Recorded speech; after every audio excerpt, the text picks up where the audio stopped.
Padre nuestro que estás en el cielo, Amén. te honramos, te bendecimos, oh Dios, te glorificamos.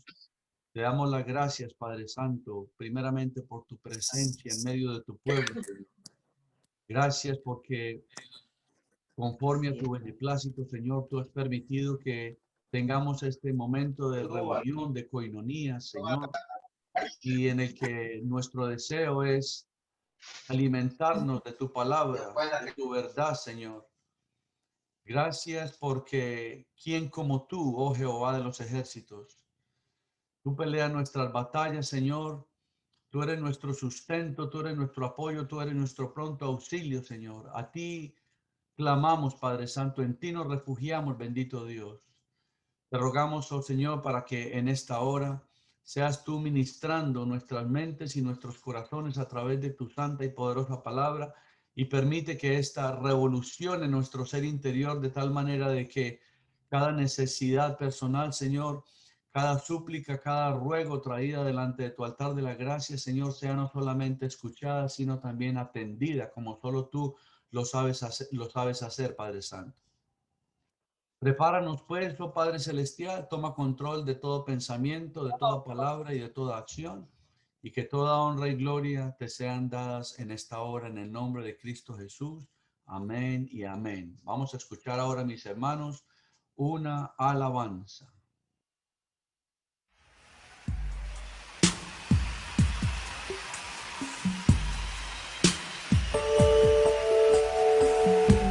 Levanta las manos al cielo conmigo, repite: Señor, levanto mis manos, aunque no tenga fuerzas, aunque tenga mil problemas. Confiésalo con tus labios. Todo el mundo cantando conmigo.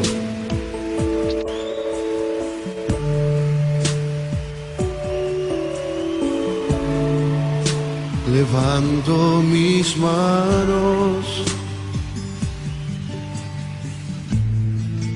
aunque no tenga fuerzas. Levanto mis manos,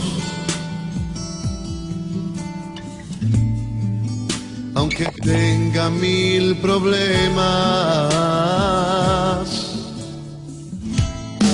Cuando levanto mis manos, comienzo a sentir una unción que me hace cantar. Cuando levanto mis manos, comienzo a sentir el fuego. Cuando levanto mis manos, mis cargas se dan. Nuevas fuerzas tú me das. Todo eso es posible, todo eso es posible. Cuando levanto mis manos. A ver los coros. Levanto mis manos, aunque no tenga fuerzas,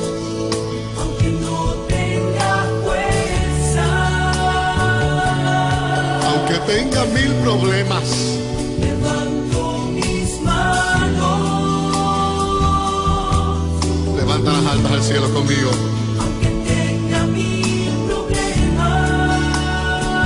Sucede cuando levantas tus manos. Cuando levanto mis manos, ¿Qué comienzas a sentir?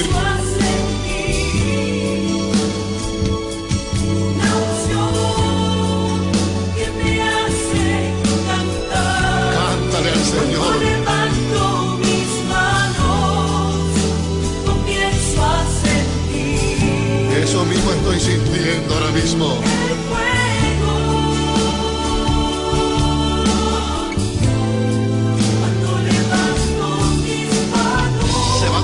Y tus problemas también. Nuevas fuerzas tú me das.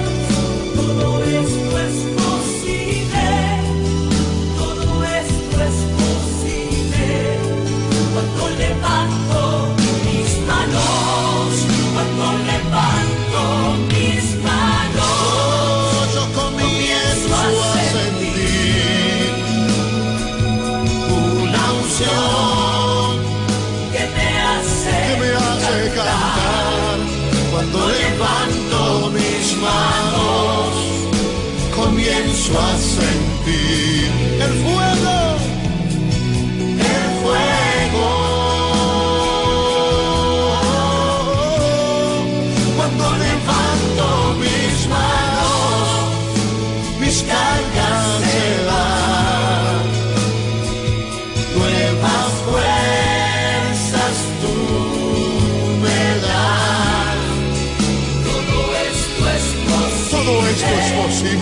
cuando levanto mis manos.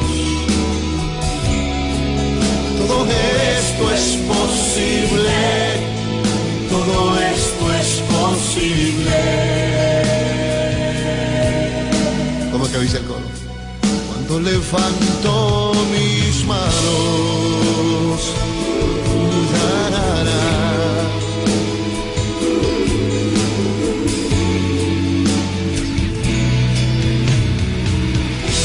levanta tus manos.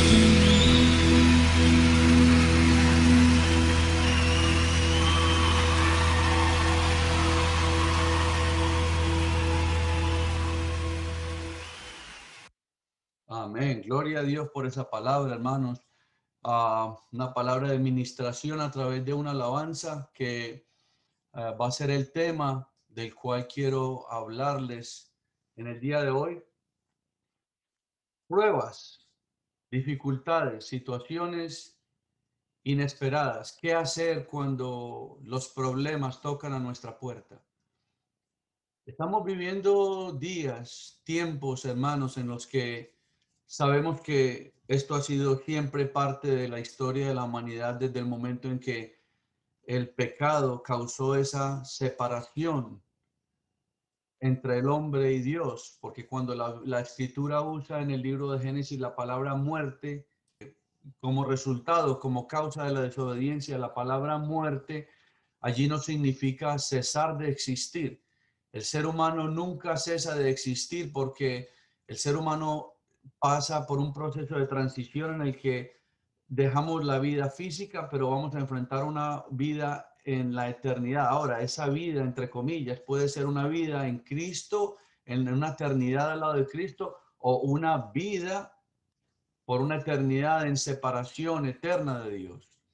Entonces, desde el momento en que el pecado cercena, corta, separa al hombre en su comunión con Dios, siempre la humanidad, siempre la raza humana ha venido enfrentando problemas como resultado, como consecuencia de la presencia del pecado en nosotros. Y a medida que vamos avanzando en días y especialmente en el tiempo en que estamos viviendo, que no es nuevo para ningún creyente, el que estamos viviendo tiempos y días proféticos, tiempos postreros, toda esta consecuencia, todo esta catástrofe, podríamos llamarlo, de las consecuencias del pecado en la vida del hombre, van tomando un precio cada vez más y más alto en la historia de la humanidad.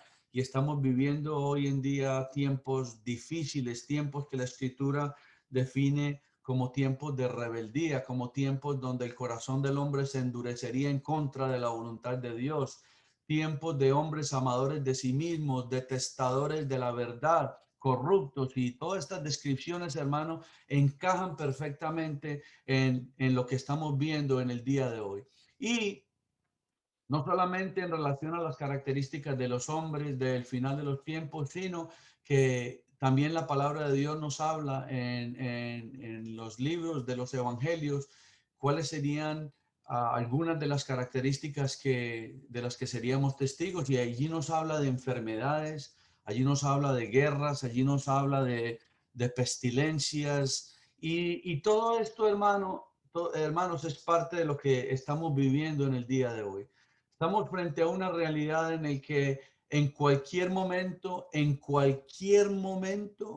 la adversidad nos puede tocar la puerta.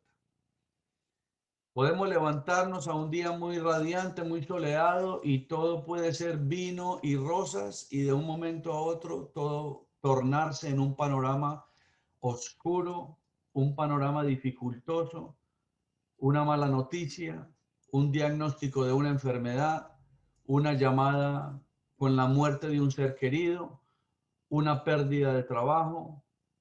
Cualquiera de estas situaciones que en un segundo desestabiliza, por decirlo así, la normalidad de nuestra vida. Y en algunos casos esta situación puede llegar al punto candente de desestabilizarnos y alcanzar ese ese punto de ebullición en el que sentimos que todo se sale de control y nos preguntamos, ¿qué voy a hacer yo ante esta situación? ¿Cómo voy a manejar yo esta crisis? ¿Cómo puedo yo salir de este momento de dificultad que ha venido a mi vida y en el que me siento indefenso, me siento desarmado? Hoy quiero compartir, hermanos, un tema que Dios ha puesto en mi corazón porque vemos como muchos hermanos, inclusive nuestras propias familias, de una manera u otra, se ven afectadas. Leemos en el chat de la iglesia y en los medios a través de los cuales tenemos comunicación con amistades, con seres queridos, como estamos constantemente diciendo, hermanos o amigos, por favor, oren por esto, oren por aquello, oren por este familiar, oren por este hijo, por esta hija, por este cónyuge. Y el común denominador es oren, oren, oren, peticiones, intercesiones. Estamos constantemente buscando ese apoyo espiritual en otros porque hay una situación que nos ha abordado, que nos ha llegado por sorpresa y que nos tiene en un estado de que no sabemos qué hacer. Entonces,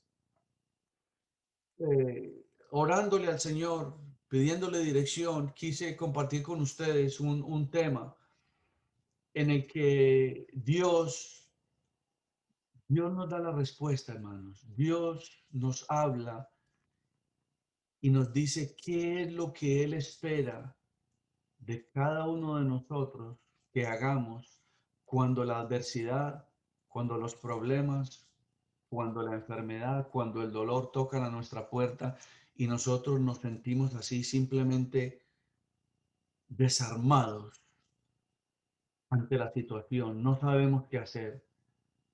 Señor, ayúdanos. Y para este propósito, hermanos, Dios en el día de hoy nos dice, quédate quieto, que yo lo voy a hacer por ti. Y ese es el mensaje que yo quiero compartir con ustedes en el día de hoy. El consejo que Dios, ese Dios en el cual hemos depositado nuestra fe y nuestra esperanza, el consejo que Dios nos da para que de esa manera sepamos cómo vivir en estos tiempos, en estos días difíciles, días de pandemia, días de enfermedad, días de señales de final de los tiempos, cómo escuchar su voz y cómo cruzar este desierto en este último tramo antes de que seamos testigos de ese desenlace final. Entonces yo quiero, hermanos, que por favor me acompañen en sus Biblias y vamos a abrir el Salmo número 46. Salmo número 46. El título del mensaje que yo quiero compartir con ustedes en este día, hermanos, es Fortalecidos en la prueba. Fortalecidos en la prueba. Y como les dije, busquen por favor en la escritura el Salmo 46 y una vez lo encuentren, hermanos, mantengan por favor sus Biblias abiertas en ese salmo. No vayan a cerrar la palabra para que la usemos como referencia. Salmo 46. Entonces, dice la palabra de Dios, yo estoy leyendo en la versión Reina Valera 1960. Dice la escritura, vamos a leer todo el Salmo 46. Dios es nuestro amparo y fortaleza, nuestro pronto auxilio en las tribulaciones. Por tanto, no temeremos aunque la tierra sea removida y se traspasen los montes al corazón del mar, aunque bramen y se turben las aguas y tiemblen los montes a causa de su braveza. Del río sus corrientes alegran la ciudad de Dios, el santuario de las moradas del Altísimo. Dios está en medio de ella, no será conmovida. Dios la ayudará al clarear de la mañana. Bramaron las naciones, titubearon los reinos, dio él su voz, se derritió la tierra. Jehová de los ejércitos está con nosotros. Nuestro refugio es el Dios de Jacob. Venid, ved las obras de Jehová, que ha puesto asolamientos en la tierra, que hace cesar las guerras hasta los fines de la tierra, que quiebra el arco, corta la lanza y quema los carros en el fuego. Estad quietos y conoced que yo soy Dios. Seré exaltado entre las naciones, enaltecido seré en la tierra. Jehová de los ejércitos está con nosotros. Nuestro refugio es el Dios de Jacob. Aleluya. Gloria a Dios por esa palabra, hermanos.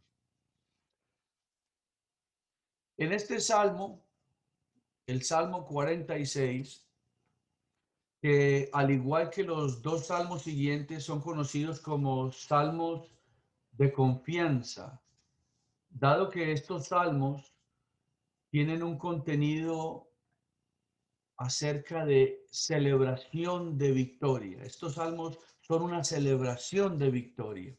Y leemos allí en el Salmo 46, miremos los versículos 1 al 3, los que acabamos de leer. En este salmo dice los versículos 1 al 3, que Dios es nuestro amparo y nuestra fortaleza y nuestro pronto auxilio en la tribulación. Pero miremos por un momento lo que dice el versículo número 2. Dice, por tanto, no temeremos, no temeremos. Esta palabra es clave en estos tres primeros versículos de este salmo. ¿Por qué? La palabra temeremos en su significado original, o sea, el hebreo, la palabra que usa aquí el salmista para temeremos es una palabra que viene del vocablo hebreo yaré. Y este vocablo hebreo, yaré, significa, escuche, significa literalmente detener o paralizar como resultado de un amedrantamiento. Déjeme repetirle eso. La palabra temer en el versículo 2, donde Dios nos dice, por tanto, no temeremos. La palabra temeremos en su original significa detener o paralizar como resultado de un amedrantamiento. La palabra amedrantamiento, si de pronto no somos familiares con ella, quiere decir como una palabra de confrontación con la intención de crear temor. Eso es lo que la palabra amedrantamiento significa. Entonces estamos viendo que una interpretación de estos versículos a la luz del significado de esta palabra, primeramente lo que Dios nos está diciendo, el primer paso, lo que Dios nos dice en el día de hoy, cuando la adversidad toca nuestra puerta, cuando el dolor toca nuestra puerta, cuando una situación inesperada nos coge por sorpresa, algo con lo que no contábamos, algo que sentimos que nos desarmó, nos rompió la paz, nos quitó la tranquilidad.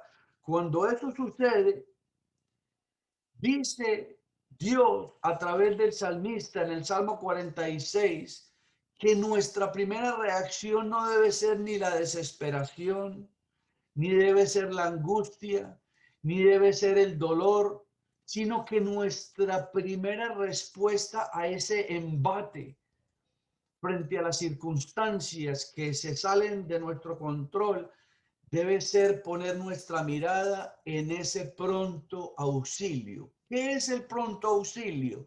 Según este versículo, Dios, hermanos, Dios. Nuestra primera respuesta no debe ser el desespero, sino mirar a Dios. Así de la misma manera como hace poco hablábamos en otro mensaje de cómo fue que David derrotó a Goliat. David derrotó a Goliat porque su mirada estaba en Dios, no en el tamaño de Goliat. De otra manera, el vencedor hubiera sido Goliat.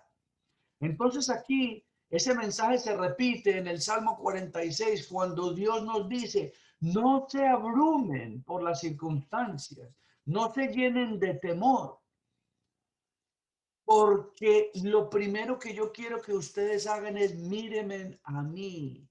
Mírenme a mí porque yo soy su pronto auxilio. Es decir, como dice el versículo 1, Dios es la representación del poder y la fortaleza. Porque cuando nos dice ahí el versículo, Dios es nuestro amparo. La palabra amparo originalmente es una palabra que significa, Él es una coraza protectora.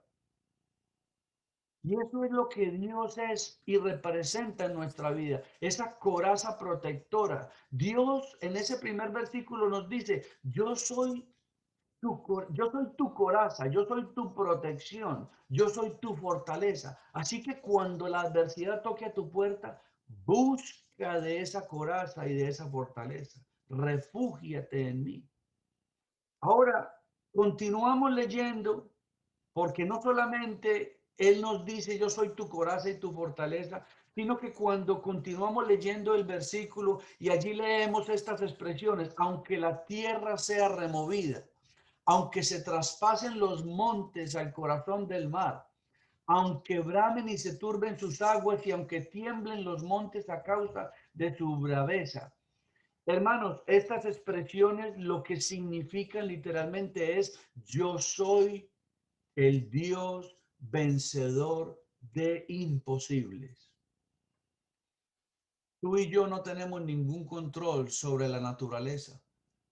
Tú y yo no tenemos ningún control sobre cosas en las que tendríamos que cruzar la línea de la imposibilidad. Pero no olvidemos que Dios comienza donde el hombre termina. Y eso es lo que Dios nos está diciendo aquí. Yo comienzo donde ustedes terminan. Por tanto, cuando la adversidad, el dolor, la angustia, las situaciones que se salen de su control llegan y tocan a tu puerta, no te desesperes, no te angusties. Primeramente busca de mí, que soy tu coraza protectora, que soy tu fortaleza, y no te olvides que yo soy el Dios vencedor de imposibles. Ese es el primer consejo de Dios en estos tres primeros versículos. Y entonces es por eso que viene la advertencia del salmista. Dice, y no temas. Y por eso comencé con la explicación de la palabra literal, del significado literal en hebreo de la palabra temer. Es decir, no permitas que esta situación te paralice como resultado de verte amedrentado frente a las circunstancias. Entonces, hermanos, yo creo que ya Dios aquí nos dio un fundamento sólido de cuál debe ser nuestra actitud cuando enfrentemos la dificultad, la adversidad, los problemas. Es entonces lo primero y lo más importante que debe tomar lugar en nuestro corazón de tal forma de que nos adueñemos de esta promesa, porque estas son promesas de Dios para su pueblo, hermano. La pregunta es, ¿estoy yo adueñándome de lo que Dios está poniendo a mi disposición? ¿Qué es lo primero entonces y lo más importante que yo tengo que hacer para adueñarme de lo que Dios me dice y me promete?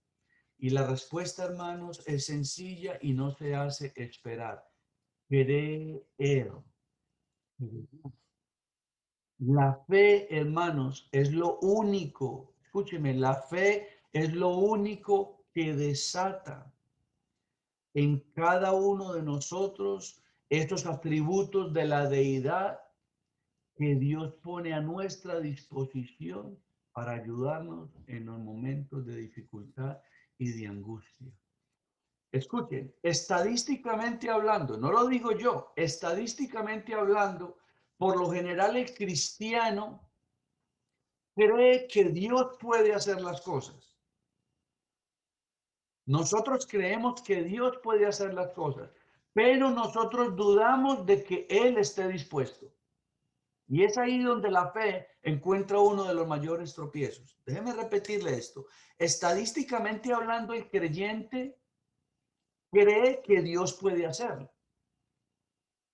Si usted le pregunta a cualquier creyente, ¿tú crees que Dios puede hacer un milagro? La respuesta no se va a hacer esperar. Claro que creo. Por supuesto que Dios puede hacer un milagro. Ahora, si esa misma persona te preguntara, ¿usted cree que hoy un creyente, un pastor o un ministro puede levantar un muerto? Usted a lo mejor diga, oh, claro que lo creo. ¿Crees tú en realidad, en los tiempos en que estamos viviendo, de que alguien levante un muerto? Y escúcheme, yo no estoy poniendo en duda de que eso suceda. Estoy simplemente corroborando lo que las estadísticas dicen, de que los creyentes encuentran un problema tremendo en su fe entre lo que dicen creer y lo que en realidad creen. Nosotros creemos que Dios puede hacerlo, pero dudamos muchas veces de que Dios esté dispuesto a hacerlo. ¿Por qué? Porque estamos condicionados por nuestro razonamiento, por nuestra lógica humana. ¿Cuántas veces nosotros confrontamos la palabra de Dios a la luz de la lógica? Y por eso les acabé de dar ese ejemplo de la resurrección o de levantar un muerto. ¿Crees tú que Dios puede levantar un muerto? Oh, claro que lo creo. ¿Crees tú que Dios puede hoy levantar un muerto porque un ministro, un cristiano, un pastor le hable a una persona que ha muerto y le diga, levántate en el nombre de Jesús?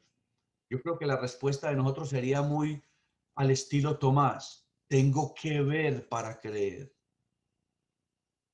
Tengo que ver para creer. O sea, si yo estoy ahí y veo que ese cristiano, ese ministro o ese pastor levanta ese muerto, pues claro que lo voy a creer.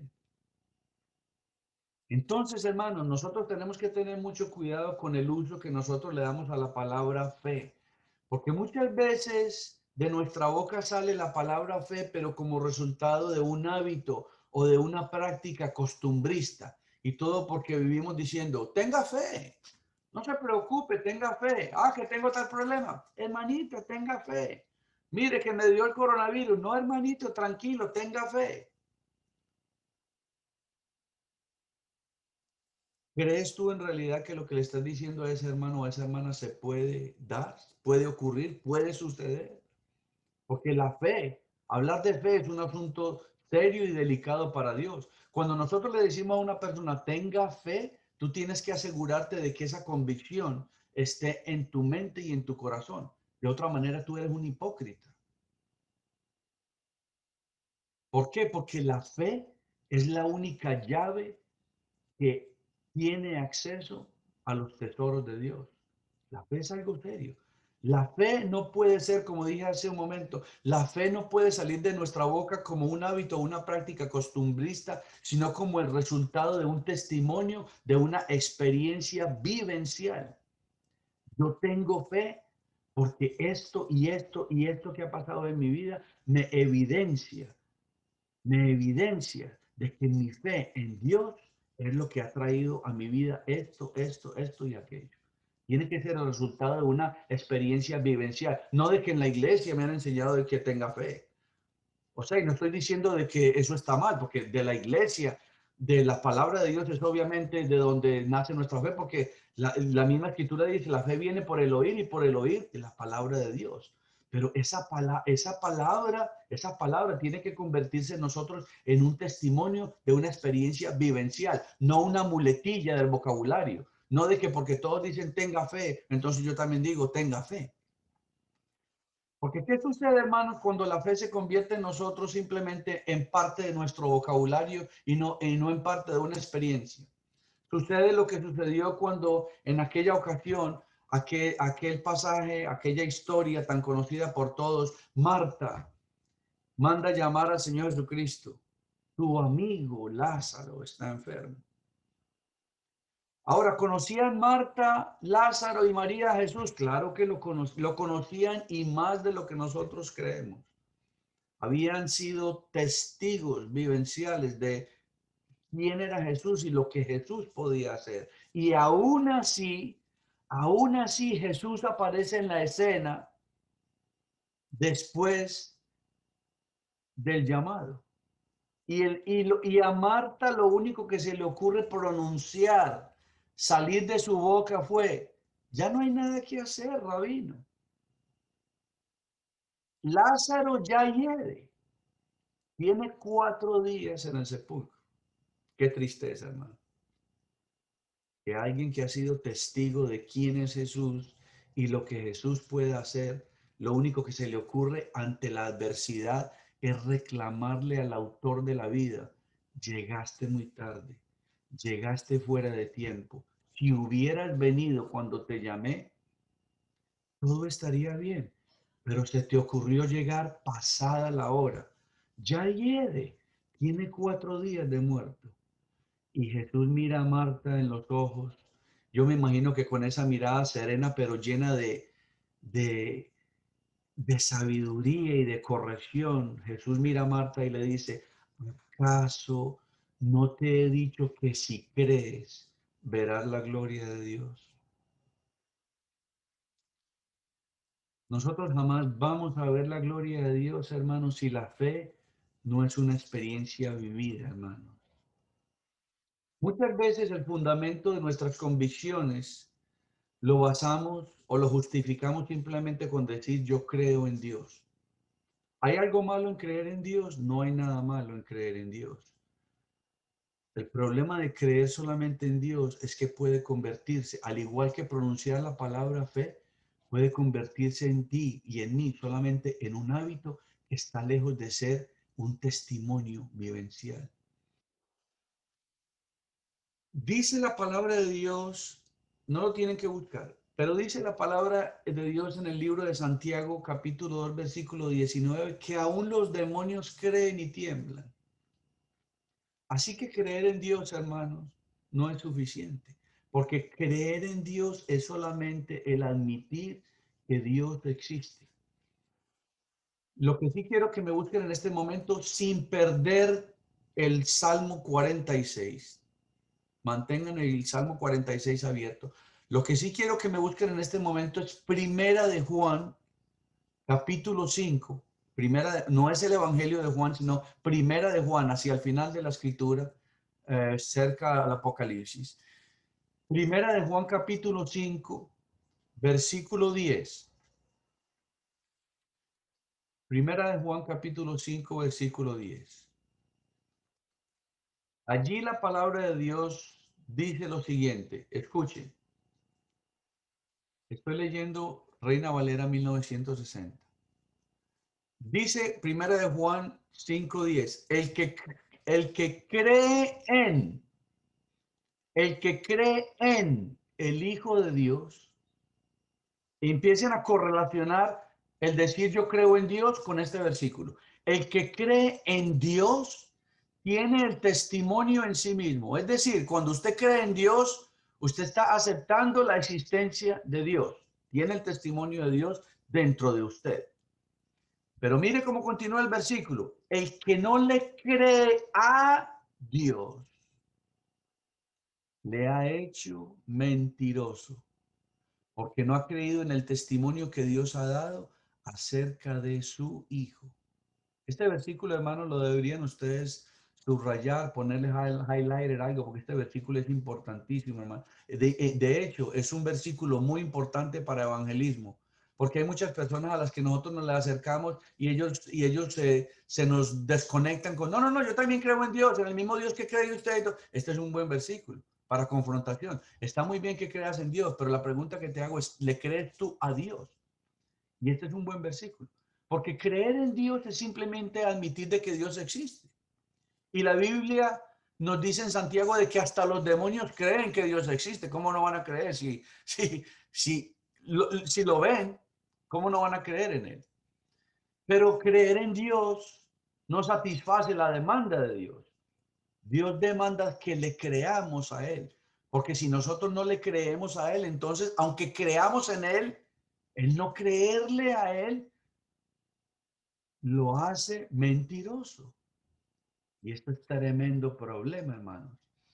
Para nosotros, hermanos, poder ser partícipes de una vida de victoria en las muchas batallas que la vida nos tira día a día, En nosotros tiene que haber convicción de que lo que Dios nos dice en su palabra, eso es. Es decir, nosotros tenemos que tener firme convicción de que si leemos algo en su palabra, en la escritura, en la Biblia, por más disparatado, por más difícil, por más imposible que nos parezca, por más que contradiga nuestro razonamiento humano y nuestra lógica humana, así es, porque lo dice Dios. Es la única manera en que nosotros podemos decir, yo creo en Dios y le creo a Dios. Pero cuando nosotros entramos en cuestionamiento, sí podrá Dios hacer esto por mí. Por eso les dije anteriormente que estadísticamente uno de los problemas que hay en el cristianismo es de que nosotros creemos que Dios lo puede hacer, pero dudamos de que Él esté dispuesto a hacerlo. La pregunta es, ¿por qué no va a estar Dios dispuesto a hacerlo? Si Dios estuvo dispuesto a entregar a su Hijo para pagar el precio que nos tocaba pagar a nosotros, ¿por qué no va a estar Dios dispuesto a hacer por ti si ya Él dio la más alta prueba para demostrarnos de que Él no solamente quiere hacerlo, sino que está dispuesto a hacerlo? Es por eso que nosotros tenemos que trabajar en el área de nuestra fe. Y esa área de nuestra fe solamente se puede trabajar a la luz de mantener una vida de comunión. Hermanos, cuando uno oye de un cristiano que no tiene tiempo para leer la Biblia y para orar, el problema va más allá de lo que usted y yo podemos imaginar. Cuando nuestro tiempo está siendo absorbido por cosas en las que no incluimos a Dios, algo está pasando en el mundo espiritual cuyas consecuencias usted y yo no las podemos medir, pero lo que está ocurriendo es terrible. Tenemos un enemigo que nos observa detrás de los arbustos. Él observa cuál es tu vida. Él observa las cosas en que te entretienes. Él observa las cosas que te gustan. Él observa las conversaciones que te atraen. Él observa todo. Él hace un análisis completo de tu vida antes de darte el golpe certero. Y si uno de esos baches que él encuentra en la vida de un creyente es que ni lee la palabra de Dios, ni ora, la derrota está asegurada. ¿Por qué? Porque tú no te estás alimentando de la única fuente que te produce fe. Y si tú no te estás alimentando de la única fuente que te produce fe y como resultado en ti hay una fe débil o una fe parapléjica, entonces en ti no se va a manifestar la gloria de Dios por cuanto crees en Dios, pero no le crees a Dios.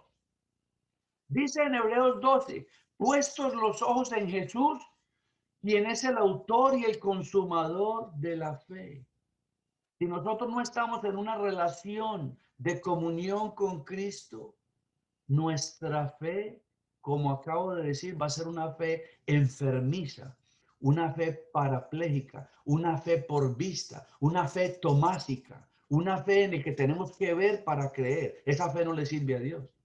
Esa es la fe del que cree en Dios, pero no le cree a Dios. A Dios no le sirve eso. Y no solamente no le sirve a Dios, sino que esa es la fe que mantiene al cristiano en derrota. La pregunta es, ¿creo yo en mi mente y en mi corazón de que Jesús representa el poder y la esperanza y de que Él es vencedor de imposibles? ¿Creo yo eso?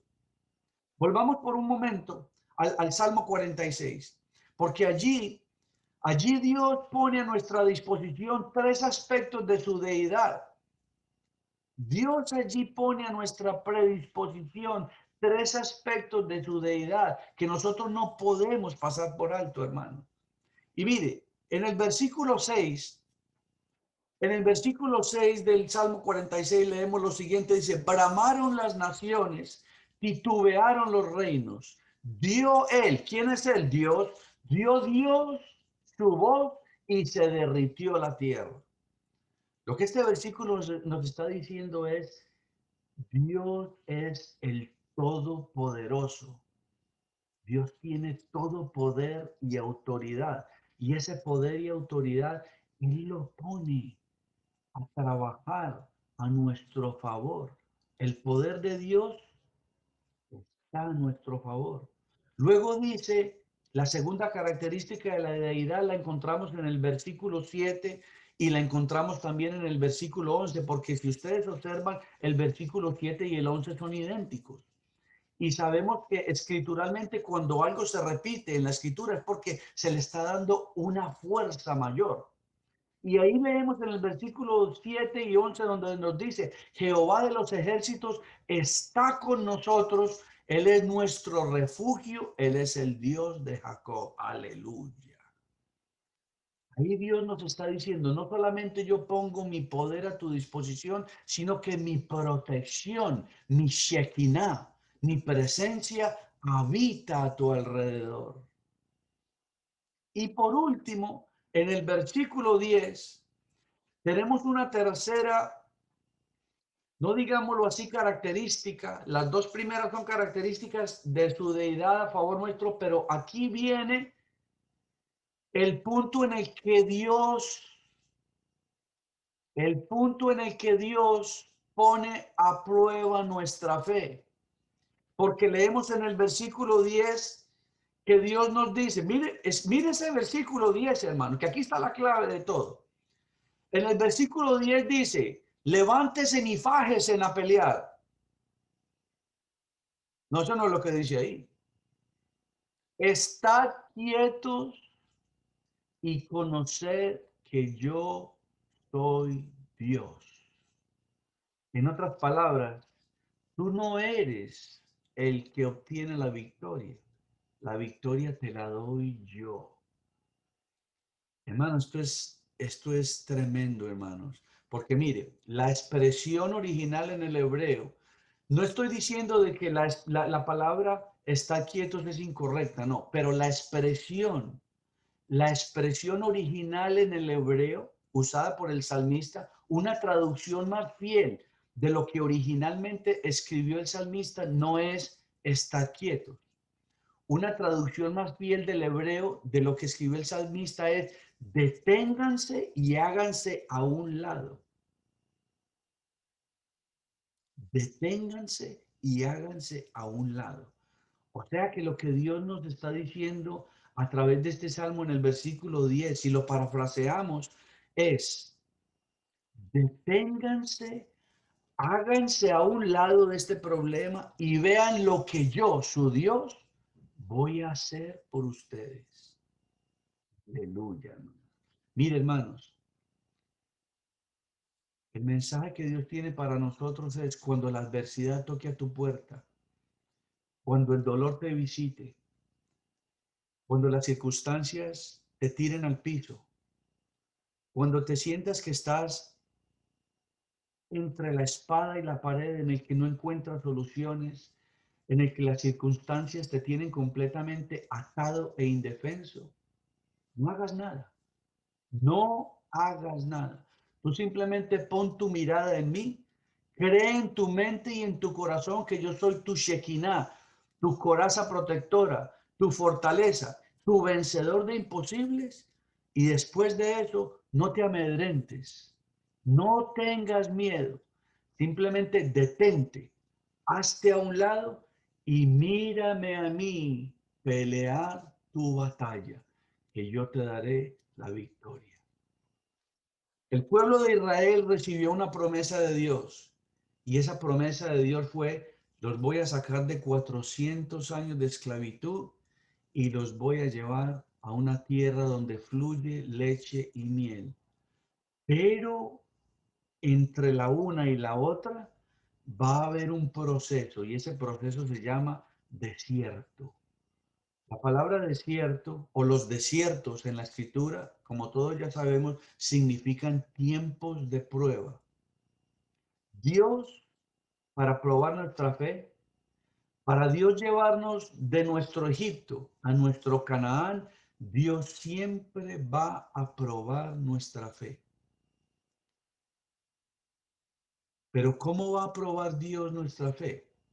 No va a ser peleando, sino creyendo de que Él es el que pelea nuestras batallas. Ahora, ¿quiere decir esto de que cada que nosotros nos toque la puerta una necesidad, lo único que tenemos que hacer es prender el televisor en el canal 47? No, señor, ese no es el mensaje. El mensaje es, vete de rodillas delante de Dios, Vete delante de esa coraza y esa fortaleza que te protege, delante de ese Dios que es vencedor de imposibles, y dile, Señor, yo no puedo, pero tú sí puedes.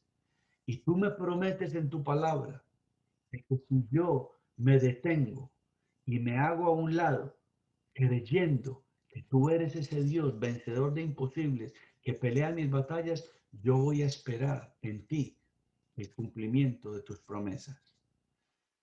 El pueblo de Israel se alegró cuando salió de Egipto, pero en el proceso del desierto dudó, dudó de la promesa y paró de creerle a Dios. Y lo que era 8 días de camino se convirtieron en 40 años de sufrimiento, simplemente porque no se detuvieron a esperar a que Dios fuera y que los llevara de Egipto a Canaán.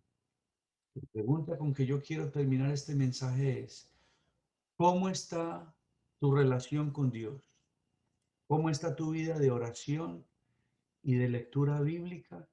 ¿Y hasta qué punto tú le crees a Dios de tal manera de que estés cruzando tus desiertos en victoria? Porque para poder ver la gloria de Dios, tenemos que creer en Dios, pero tenemos que creerle. Que Dios me los bendiga. Padre, honramos y bendecimos tu maravilloso y poderoso nombre, Señor. Gracias por tu palabra. Gracias, Señor, porque hoy nos enseñas que no es en nuestras fuerzas, que no es en nuestra malicia de hombres, que no es en nuestra sabiduría, sino que es en tu victoria, Padre Santo. Tú eres el que peleas nuestras batallas, Señor.